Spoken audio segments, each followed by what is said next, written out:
Perfect. So yeah, Phil, do you want to go first? Yeah, sure. Hi, Gemma. Hi, Phil. Again, you've got a bit of disappointing team news first of all. Yeah, it's something that we have to react to. Obviously, it is disappointing. We knew that both of the players got hurt in the Germany game, and as we've assessed them over the last couple of days, we think it's important that we send them back to their clubs to get the right treatment and the right preparation. You know, they're not huge injuries, but what they are injuries that we want to make sure we take care of the player first. So it is disappointing to obviously lose those players, but again, it's it's another opportunity for other players in the squad. You've got a very settled team. I mean, are you looking to change? You know, obviously Kerry's been a regular. I mean, are you looking to sort of change things after this one? Yeah, I mean, there will be a change, obviously, because Kerry is not here. But in terms of the players that we have and the squad, you know, I'm hoping to utilise. We've been on a journey with that squad depth around players who've started games, players who've finished games. So there is an opportunity for someone to start a game who maybe has impacted a game as a finisher previously. So it's exciting, really, because this level of opposition, we know the challenge, but we know the opportunity as well. So to have that opportunity for one of the players in the squad is just another experience that we can tick off. One of the criticisms that has been levelled at you has been your sort of unwillingness, really, to sort of use your bench. I mean, you're bringing on substitutes very late. I mean, is that fair criticism? Do you trust your bench?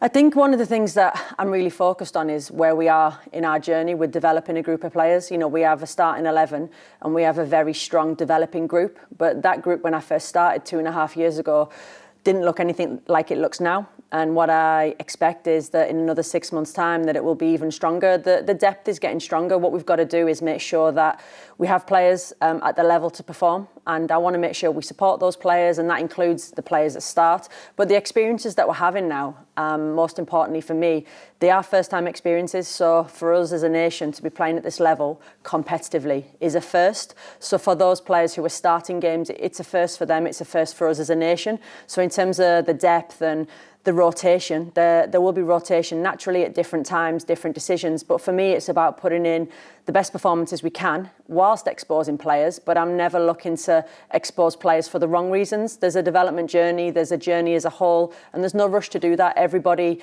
when they go away from us, is working at club, and we want to inspire them to work as hard as they can.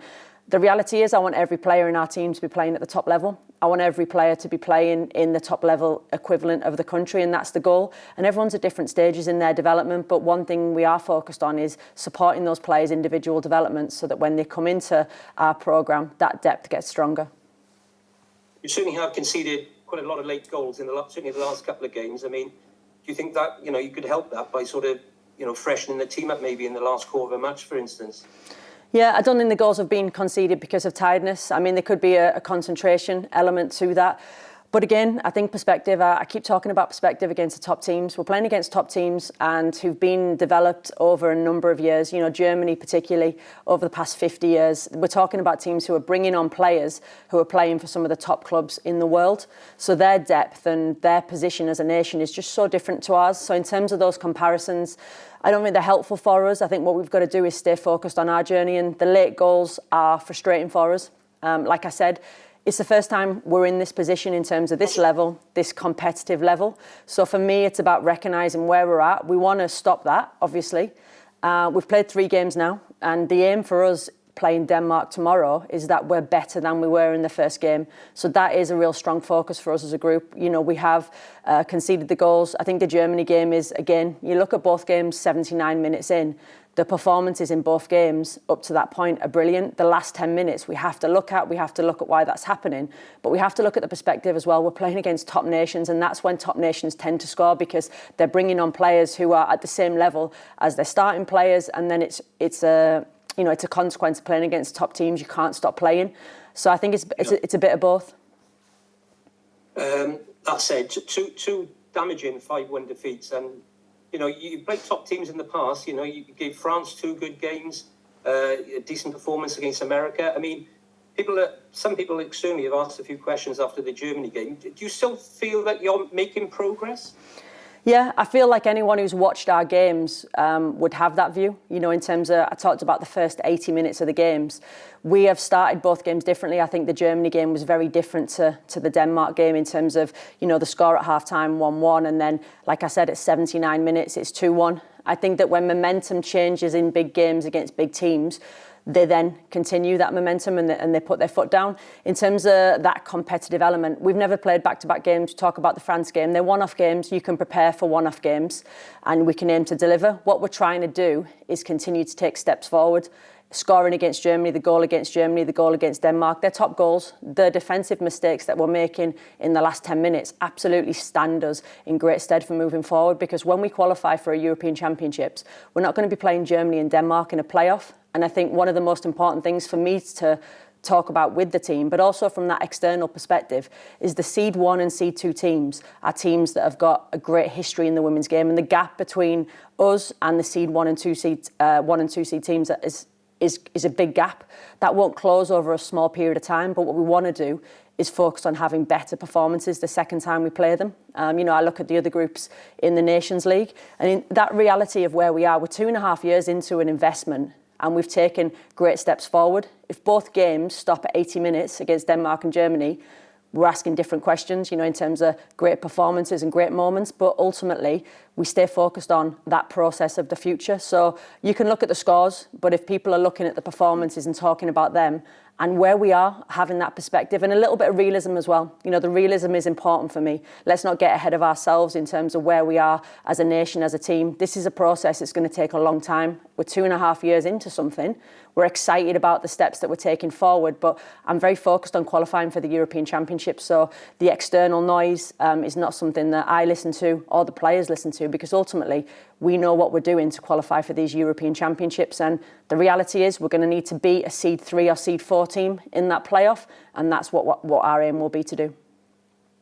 I hear what you say about late goals, but you actually conceded 35 shots, I think, on Friday, which is an extraordinary number on your own goal. I mean, you were very defensively sound against, say, some good opposition earlier in your reign. Do you sort of feel that you've moved away a little bit, though? Sort of, you know, you are conceding too many opportunities for the opposition to score?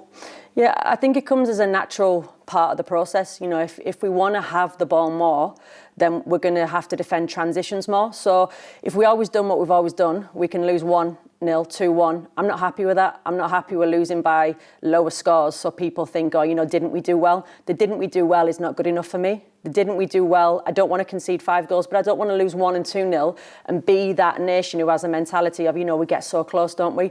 We got to put our stamp on teams. You know, I spoke to the German coaching staff after the team. I spoke to the Danish coaching staff. The way teams are viewing us, they recognise the journey that we're on as a nation. And I think anyone who is knowing football and looking at those performances sees that. So I think, again, just coming back to that perspective, we could sit in a low block for 90 minutes, maybe concede less shots, but we want to be a team that takes the game to teams, because we have to win in that playoff. You know, when we play in the playoff, we got so close against Switzerland. We want to be able to know what we need to know. There's a safety in sitting in a low block and then coming off and saying, you know, we lost 1-0, 2-0. That's not the mentality of this team. We are a team who are going to go into games and make sure that we come off the pitch knowing that we take one step closer to qualifying for a major tournament, because it's not good enough for us not to do that. Great stuff. Just one more from me, Gemma, if I may, just outside from the game. Spanish FA President Luis Rubiales in the last hour or so has been banned for 3 years from all football-related activities after what happened at the World Cup. I know you were out there in Australia in the summer. I mean, do you think that is probably a correct outcome? Look, for me, I think the most important thing off the back of the World Cup, and I've said this about, you know, football as a whole and particularly women's football, we want the standards in women's football to be high. We want professionalism to be at the top of everyone's mind. So for me, I'm sure that investigation that was taking place, that is a fair outcome. But again, I've got to bring it back to, for me, in women's football, we're on a journey to professionalism, and we have to make sure that on and off the pitch, that the level of service to our players is at the level that those players deserve and it is at the right level. Lovely. Thanks, Gemma. Thank you, Jack. All the best tomorrow. Thank you. Thanks, Phil. Sean, do you want to go next? Hiya, Gemma. Hi, Sean. Just want to talk about the injuries sustained to Hannah and Kerry. Just sort of what injuries are they and how long do you think they'll be out for? Yeah, they're two injuries that we believe are short-term injuries. We maybe could have kept Hannah with us, but what we wanted to do was make sure we did the right thing by both of them to get them back to their club so that it could get the right treatment. So as far as we know right now, they're short-term injuries and hopefully injuries that mean they'll be involved with us in the next camp after this one. Focusing on Denmark, Hayley said in the week that Denmark's shape is very difficult to play against. What does she kind of mean by that? What do Denmark present that's such a difficult challenge for you as a coach and as players? Yeah, Denmark are a top team, and the shape that they play in allows them to be fluid within it. There are a couple of women's teams internationally who are playing in that way. They're very well coached. They've played the shape for a few years. I think under the new manager, they've developed that shape and even more fluidity. But again, it's a new challenge for us in terms of that formation and the way we're playing. We played against them in the second game that I was here. And it was that formation, but it's the fluidity, it's the way the players understand that. And again, they're a top team. They're a team who have just come back from a World Cup, and yes, they've got a new manager, but they're building on that style of play game by game. So it didn't shock you the way they turned up in Cardiff and sort of play. You're fully expecting them to play the way they did. Yeah, absolutely. I guess you never know with a new manager. We'd obviously seen their Germany game, the game before. So one of the things that we faced coming into the Nations League is that, both Germany and Denmark have changed managers from the World Cup into the Nations League, and Germany have had two different people in charge. So you never know, but we obviously watched the way that they played in the first game against Germany. So it was expected, yes. Is there a sort of element of revenge going into this one, or is it more you want to show Denmark, look, we know what we're doing, we know we can get the better of you? Yeah, this game for us is about, we've played the first three games, as I said, in the Nations League, and playing them again gives us an opportunity to be even better, and that's our whole focus for the game. And just one final one for me. You've mentioned your finishers before, and I think there's one finisher in particular you've talked about before in Fionn Morgan. I know you're not going to again reveal if she's going to start or not, but how impressed have you been with her journey over the last couple of months, especially in a Wales shirt?